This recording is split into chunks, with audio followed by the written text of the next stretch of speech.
बाबू अमृत राय रात भर करवटें बदलते रहे।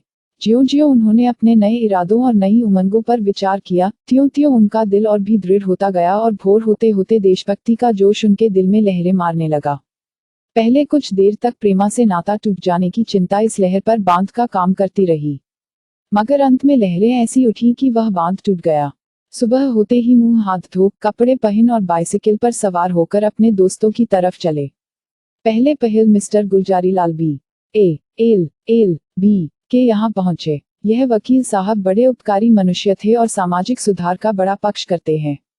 उन्होंने जब अमृत राय के इरादे और उनके पूरे होने की कल्पनाएं सुनी तो बहुत खुश हुए और बोले, आप मेरी ओर से निश्चिंत रहिए और मुझे अपना सच्चा हितैषी समझिए। मुझे बहुत हर्ष हुआ कि हमारे शहर में आप जैसे योग्य पुरुष ने इस भारी बोझ को अपने सार लिया। आप जो काम चाहें मुझे सौंप दीजिए, मैं उसको अवश्य पूरा करूंगा और उसमें अपनी बड़ाई समझूंगा। अमृत राय वकील साहब की बातों पर लट्टू हो गए। उन्होंने सच्चे दिल से उनको धन्यवाद दिया और कहा कि मैं इस शहर में एक सामाजिक सुधार की सभा स्थापित करना चाहता हूँ। वकील साहब इस बात पर उछल पड़े और कहा कि आप मुझे उस सभा का सदस्य और हितचिंतक समझें।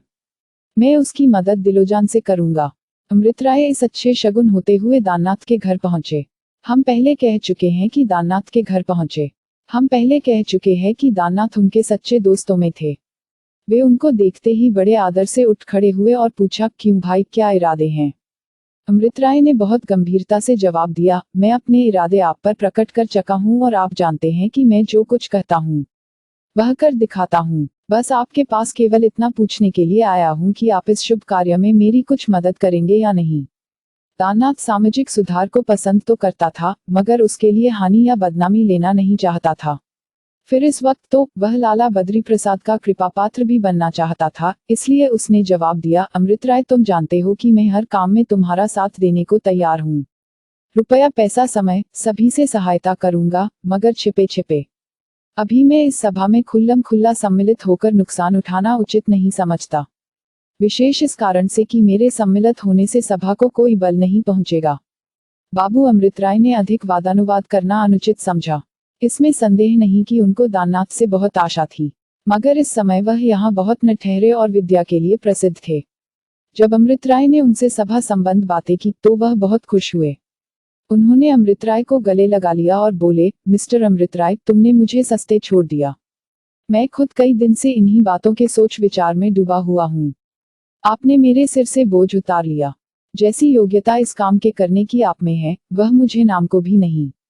मैं इस सभा का मेंबर हूँ। बाबू अमृत राय को पंडित जी से इतनी आशा न थी।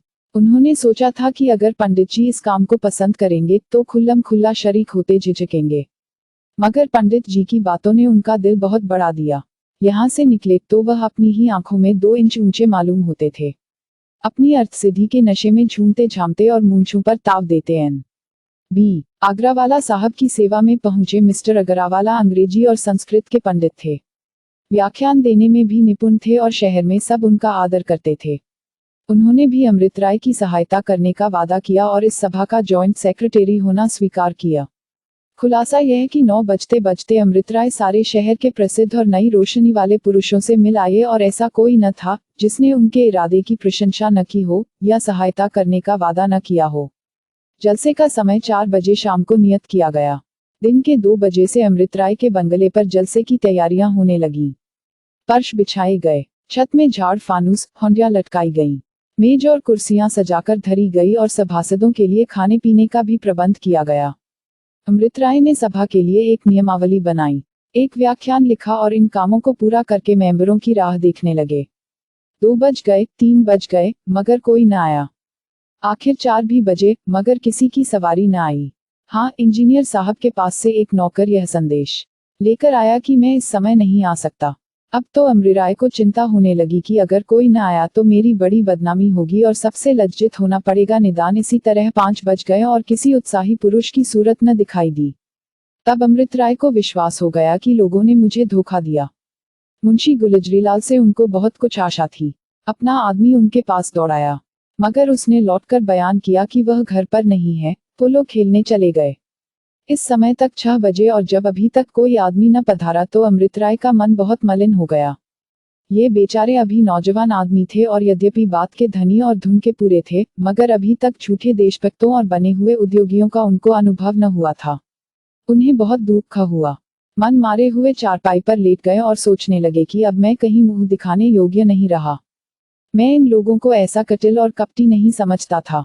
अगर न आना था तो मुझसे साफ साफ कह दिया होता। अब कल तमाम शहर में यह बात फैल जाएगी कि अमृत राय रईसों के घर दौड़ते थे, मगर कोई उनके दरवाजे पर बात पूछने को भी न गया। जब ऐसा सहायक मिलेंगे तो मेरे किए क्या हो सकेगा।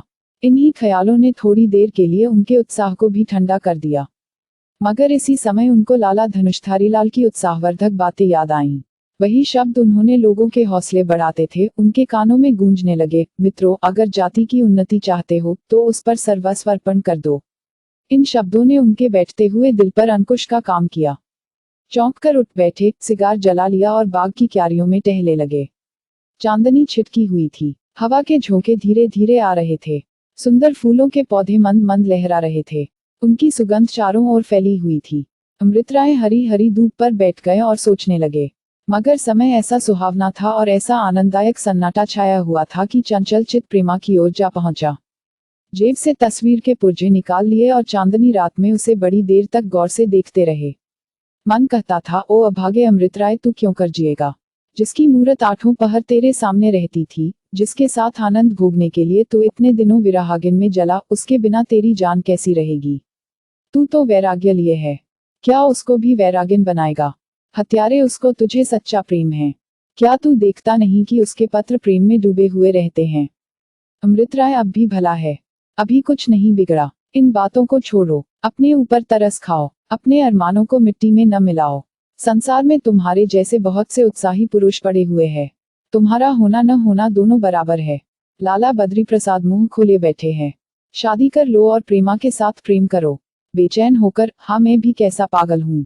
भला इस तस्वीर ने मेरा क्या बिगाड़ा था जो मैंने इसे फाड़ डाला। हे ईश्वर, प्रेमा अभी यह बात न जानती हो। अभी इसी उधेड़बुन में पड़े हुए थे कि हाथों में एक खत ला कर दिया। घबराकर पूछा, किसका खत है। नौकर ने जवाब दिया, लाला बद्री प्रसाद का आदमी लाया है। अमृत राय ने कांपते हुए हाथों से पत्री ली और पढ़ने लगे। उसमें लिखा था, बाबू अमृत राय, आशीर्वाद। हमने सुना है कि अब आप सनातन धर्म को त्याग करके ईसाइयों की उस मंडली में जा मिले हैं जिसको लोग भूल से सामाजिक सुधार सभा कहते हैं। इसलिए अब हम अति शोक के साथ कहते हैं कि हम आपसे कोई नाता नहीं कर सकते। आपका शुभ चिंतक, बद्री प्रसाद। इस चिट्ठी को अमृत राय ने कई बार पढ़ा और उनके दिल में अलग खींचातानी होने लगी। आत्मस्वार्थ कहता था कि इस सुंदरी को अवश्य ब्याहो और जीवन के सुख उठाओ। देशभक्ति कहती थी, जो इरादा किया है उस पर अड़े रहो, अपना स्वार्थ तो सभी चाहते हैं, तुम दूसरों का स्वार्थ करो। इस अनित्य जीवन को व्यतीत करने का इससे अच्छा कोई ढंग नहीं है। कोई 15 मिनट तक यह लड़ाई होती रही। इसका निर्णय केवल 2 अक्षर लिखने पर था। देशभक्त ने आत्मस्वार्थ को परास्त कर दिया था। आखिर वहां से उठकर कमरे में गए और कई पत्र कागज खबर करने के बाद यह पत्र लिखा। महाशय प्रणाम, कृपा पत्र आया, पढ़कर बहुत दुख हुआ। आपने मेरी बहुत दिनों की बंधी हुई आशा तोड़ दी। खैर, जैसा आप उचित समझे वैसा करें। मैंने जब से होश संभाला तब से मैं बराबर सामाजिक सुधार का पक्ष कर सकता हूँ। मुझे विश्वास है कि हमारे देश की उन्नति का इसके सिवाय और कोई उपाय नहीं है। आप जिसको सनातन धर्म समझे हुए बैठे हैं, वो अविद्या और असभ्यता का प्रत्यक्ष स्वरूप है। आपका कृपाकांक्षी अमृत राय।